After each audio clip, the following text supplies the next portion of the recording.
अभी एक 2 दिन पहले की खबर और निकल कर आती है, जिसमें बात निकलती है कि बांग्लादेश ने अभी अपना एक air defence radar system chicken neck के बगल में लगाने का प्लान किया है। अब ये क्या कहानी है, देखिए मैं आपको समझाता हूं। आपको थोड़े दिन पहले हमने एक सेशन किया था, जब बताया था कि ये यूनुस जो है वो चाइना गए थे, और चाइना जब गए थे तो चाइना वालों को बोलकर आए थे कि पूर्वोत्तर आप हमारे माध्यम से पकड़ सकते हैं, यानी नॉर्थ ईस्ट के लिए खुद को दिखाए आए थे कि नॉर्थ ईस्ट तो साहब अपना ही है। और उस समय पर ये चाइना से एक डील करके आए थे, और वो डील थी कि लाल मोनिर हाट करके जो एयरबेस है ना, जो वर्ल्ड वॉर में ब्रिटिशर्स के द्वारा यूज किया था, आप उसे रिवाइव कर दो, और उसे रिवाइव करने में आप हमारी मदद करो, ये हम चाइना को ऑफर कर सकते हैं। अब ये लाल मोनिर हाट की क्या कहानी है वो देखो। देखो ये बांग्लादेश का मैप आप देख रहे हैं। पश्चिम बंगाल का ये जो हिस्सा है ना, जिसे हम सिलीगुड़ी कॉरिडोर के नाम से जानते हैं, ये सिलीगुड़ी कॉरिडोर की जो विड्थ है ये 22 किलोमीटर की है। इसके बाद में अब जब आप इस रास्ते को देख रहे हैं तो समझिएगा लाल मोनिर हाट कहां है। देखिए लाल मोनिर हाट भारत की सीमा के पास बिल्कुल एक सटा हुआ एयरबेस है। ये भारत से मात्र 15 किलोमीटर की दूरी पर है। और मैं बताऊं, एयरबेस का 15 किलोमीटर दूर होना समझिए कि दूर ही नहीं है, मतलब समझिए कि वो एयरबेस बिल्कुल बॉर्डर पर ही बना हुआ है। भारत ने जब बांग्लादेश में भारत के पक्ष की सरकारें थी तो लाल मोनिर हाट को अपनी सहूलियत के लिए इनसे कहा था कि देखो यार मित्रता में, अब तुम्हारे लिए ये क्षेत्र हमारे काम का तो नहीं है, क्योंकि हम दोनों तो झगड़ने वाले हैं नहीं, हम तो बांग्लादेश बनाने वाले देश हैं। हम चाहते तो तुम पर पहले ही कब्जा कर लेते। भाई जिस समय बांग्लादेश में अनरेस्ट चल रहा था, पूर्वी पाकिस्तान टूटकर अलग हुआ, पूर्वी पाकिस्तान जब पाकिस्तान के साथ गया था तब तो बात अलग थी, लेकिन 1971 में जब हमने तुम्हें बांग्लादेश बनाया, हम चाहते तो उस समय भी हमारा क्षेत्र बड़ा कर लेते। मैं मानता हूं कि 1971 में भारत से एक बड़ी भूल हुई। भूल ये नहीं कि हमने पाकिस्तान को तोड़ा, भूल हमसे यह हुई कि हमने उस समय पर अपना चिकन कॉरिडोर बड़ा नहीं किया। हम उसी समय इनके साथ में सहायता करने के नाम पर अपने लिए कुछ रास्ते पहले ही तैयार कर लेते। हम बांग्लादेश का एक बड़ा हिस्सा अगर अपने साथ लेने में कामयाब होते, जिसके माध्यम से पूर्वोत्तर भारत में हमारी पकड़ बहुत अच्छी होती, और हम उस समय पर ही बंगाल की खाड़ी में पूर्वोत्तर भारत से एक सीधा गलियारा मांग लेते, या फिर हम एक्सचेंज में कि मदद के विरुद्ध में हम ये चाहते हैं, तो ये निश्चित ही आज हमें दिक्कत नहीं देता। ये हमारी दूरदर्शिता के अंदर संभवतया उस समय की नजदीकियां नहीं रही होंगी, हमारे दूरदर्शी होने में शायद कुछ कमी रही होगी। मेरे प्यारे साथियों, लाल मोनिर हाट करके जो जगह है ये 15 किलोमीटर बॉर्डर से दूर है। पहले मित्रता थी तो इस जगह पर किसी प्रकार की एक्टिविटी नहीं होने दी जाती थी। भारत ने कहा तुम्हें हमसे क्या डरना यार, हम चाहते तो तुम्हारा देश ही ले लेते।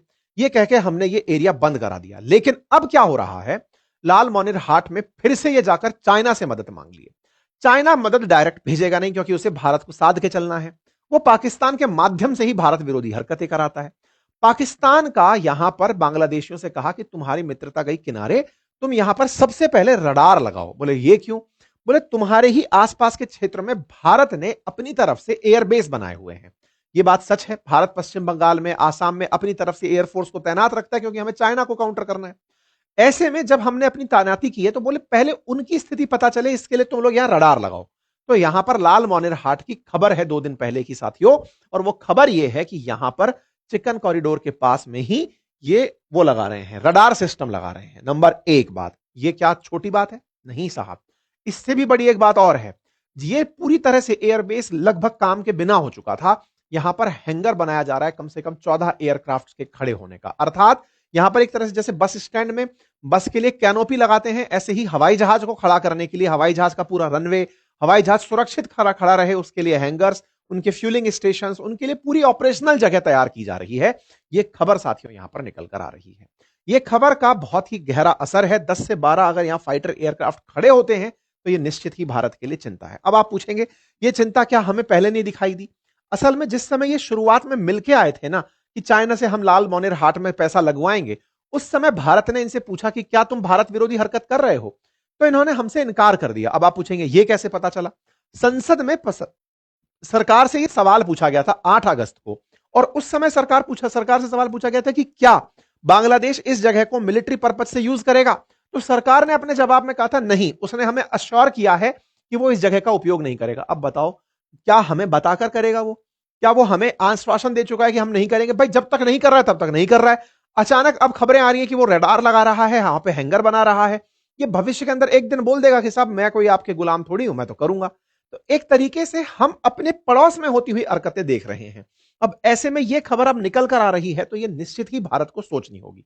एक और बात मैं आपको बताता हूं, देखिए पाकिस्तान में 3 तरह से काम होता है। पाकिस्तान में चुनी हुई सरकार है, पाकिस्तान के अंदर सेना है और पाकिस्तान के अंदर आतंकवादी हैं। ये तीनों लोग मिलकर के ही भारत के खिलाफ साजिशें रचते हैं। सेना का काम जो है वो इन दिनों दिख रहा है, नेवी चीफ आ रहा है। सेकंड जो पाकिस्तान की सेना में जो सबसे बड़ा आदमी है वो बांग्लादेश आ चुका है। शहबाज शरीफ मोहम्मद यूनुस से मुलाकात कर चुके हैं। रह कौन गया? आतंकवादी। अब आतंकवादियों की बातें सुन लो। हाफिज सईद को इन लोगों ने दिखावटी रूप से कहीं जेल में पटक रखा है, भारत के अंदर जो कई आतंकी हमलों का जिम्मेदार मास्टरमाइंड है, लेकिन वो जेल में भी अपना पूरा ऑपरेशन चलाता है। अब उसके नुमाइंदे बाहर घूम रहे हैं और वो इन दिनों घूम घूम कर बयान दे रहे हैं, पाकिस्तानियों को मोटिवेट कर रहे हैं कि सुन लो, आने वाले समय में बढ़िया होने वाला है। ये एक आतंकी है जिसका नाम सैफ है, मोस्ट वांटेड है। यह आतंकी खुलेआम चुनौती दे रहा है और खुलेआम चुनौती दे रहा है कि पहले तक तो हमारे साथ अमेरिका नहीं था, अब हमारे साथ अमेरिका भी है। मतलब ये सब तरह के फैक्टर्स मिलाकर मैं कई बार पाकिस्तान की जब खबरें देखता हूं और पाकिस्तान के जब जन आंदोलन देखता हूं तो मुझे समझ में आता है कि इनको जियोपॉलिटिक्स में ज्यादा इंटरेस्ट है। पाकिस्तान के ये सब कच्छेधारी जितने भी घूम रहे हैं आपके सामने, ये जितने भी यहां पर आपको दिखाई दे रहे हैं, इनका मतलब अलग ही जो रूप धारण किए हुए घूम रहे लोग हैं, ये सभी कहीं ना कहीं दुनिया में क्या चल रहा है उससे अपडेटेड हैं। ये फिलिस्तीन की बात करता है, कश्मीर की बात करता है, अमेरिका की बात करता है, बांग्लादेश की बात करता है। रीजनल कोई मुद्दा ही नहीं है, क्षेत्रीय कोई बातचीत ही नहीं है। आतंकी बात कर रहे हैं तो भारत को धमकाने की बात कर रहे हैं। मतलब इनके पास में देश के विकास के लिए, इनकी गरीबी और गुर्बत को मिटाने के लिए कोई प्लान नहीं है। केवल सिंपल सा है, इंटरनेशनल मुद्दे पर क्या चल रहा है हम वो करेंगे। ये बात बाकायदा दहाड़ दहाड़ के कह रहा है। अब अमेरिका हमारे साथ है और ऐसे में हमें आगे बढ़ते हुए चलना है, हम बांग्लादेश के अंदर ये कर देंगे और वो कर देंगे, खूब सारी बयानबाजी देता है। एक रिसेंटली भारत के अंदर न्यूज चैनल काम करता है, आरटी इंडिया, रशियन टाइम्स है, जो कि रशिया का ही इस तरफ साउथ एशिया के लिए बनी हुई विंग है। उसमें शेख हसीना के समय का ही शेख हसीना का एक बहुत करीबी व्यक्ति इंटरव्यू देता है। यह जगह नहीं बताई गई कि वो कहां से इंटरव्यू दे रहा है, क्योंकि बहुत ही गुप्त रूप से वो अपने आप को निर्वासित जीवन बिता रहा है। उसने अपना इंटरव्यू दिया और उसने बताया कि कैसे मोहम्मद यूनुस और उनके साथ में उस समय के क्लिंटन, अब ये क्लिंटन क्या है? पूर्व राष्ट्रपति हैं। ये जो बिल क्लिंटन है ये उसी पार्टी से बिलोंग करते हैं जिससे बाइडेन बिलोंग करते थे। बोले मोहम्मद यूनुस के साथ क्लिंटन और बाइडेन का कनेक्ट था और इन्हीं लोगों ने शेख हसीना को हटाने के लिए जॉर्ज सोरोस की मदद से इन तक पैसा पहुंचवाया, आंदोलनों को उकसाया। आंदोलनों के खिलाफ शेख हसीना ने रिटेलिएट किया क्योंकि वो पहचान गई थी कि ये पूरा प्रमोटेड काम है और जनता के गुस्से को इनिशिएट करवाने का काम किया गया और सत्ता परिवर्तन हुआ। ये इंटरव्यू पर उन्होंने ये बात कबूली है कि ये सारा की सारा खेल था। ये पूरा इंटरव्यू की यहां पर पूरी डिटेल है, आप चाहें तो जाकर वहां उसे देख भी सकते हैं, जिसमें वो ये बात बताते हैं कि ये खेल किस तरह से हुआ था, सेंट मार्टिन की कहानी असल में क्या थी। तो ये सारी बात बाहर निकल कर आती है कि साहब ये तो अमेरिका का पूर्ण प्रस्तावित काम था। तो क्या भारत केवल बैठकर देख रहा है? देखिए, भारत अभी ना केवल डिफेंसिव डिफेंसिव खेल रहा है जिसमें फीलिंग नहीं आ रही है। जैसे अभी जब मैं आपको यह खबर बता रहा हूं उसी समय एक खबर और आती है कि भारत ने इस चिकन नेक के अंदर 3 गैरिसन सेटअप करने का प्लान किया है। मतलब एक तरह से समझिए कि भारतीय सेना अब यहां पर और ज्यादा अच्छे से निगरानी कर पाएगी। एक बड़ा सा वॉच करने का एक एरिया समझ लो, जहां पर सेना के बहुत से लोग होंगे जो पूरी तरह से घटना पर नियंत्रण बनाए रखने के लिए, क्विक रेस्पॉन्स करने के लिए तैनात रहेंगे। चिकन रैक पर इस तरह का गैरिसन बनाना ऐतिहासिक रूप से रहा है कि हाँ भाई, जब भी कहीं किसी दुश्मन की गतिविधि को नोटिस करना हो तो वहां पर आपके पावर स्टेशन ऐसे हो जहां से आप तुरंत एक्शन ले सकें, क्विक रिएक्शन ले सकें। लेकिन हम केवल गैरिसन से काम ना चलाएं। हालांकि मैं आपको तैयारियों में बताऊं तो भारत ने अपनी तरफ से अभी ट्राई शक्ति कॉर्प्स का जो हेडक्वार्टर है, जो कि सुकना नियर सिलीगुड़ी है, वहां पर इस पूरे काम को दिया है कि वो कॉरिडोर के डिफेंस के लिए काम करे। लाइव फायर एक्सरसाइजेज यहां पर चल रही हैं। T-90 टैंक यहां पर तैनात करके रखे गए हैं। यहां पर जो हाशीमारा एयरबेस है वेस्ट बंगाल के अंदर, वो भी पूरी तरह से एरियल सिक्योरिटी को ध्यान में रखने के लिए तैयार है। मिग तैनात है, ब्रह्मोस तैनात है, सब तैनात है, S-400 तैनात है। तैनाती सब चीज की है, लेकिन किस बात की? हम पर हमला होगा तब हम रिएक्ट करेंगे। हालांकि भारत ने अपनी तैयारी को दिखाने के लिए अभी गुवाहाटी के अंदर आसाम में अपना एयरफोर्स का बकायदा एयर शो कंडक्ट करवाया है। इंडियन एयरफोर्स ने अपनी 93rd एनिवर्सरी सेलिब्रेट की है और उसके सेलिब्रेशन की तस्वीरें अभी निकल कर आ रही हैं, जिसमें भारतीय सेना यहां पर प्रॉपर तरीके से नौसेना जो है वो एयरफोर्स जो हमारी है वो अपनी तरफ से दिखा रही है कि देखिए सर, हम क्या क्या स्किल्स रखते हैं। लेकिन अल्टीमेटली भारतीय वायुसेना का जो ये साहस है, ये अच्छी बात है कि दुश्मन को डरा के रखने के लिए काम करेगा, लेकिन भारत को इस प्रकार की गतिविधियों को होते हुए केवल नहीं देखना चाहिए, अपितु उसके खिलाफ अब कुछ कार्रवाई करना चाहिए। अब देश ये चाहता है।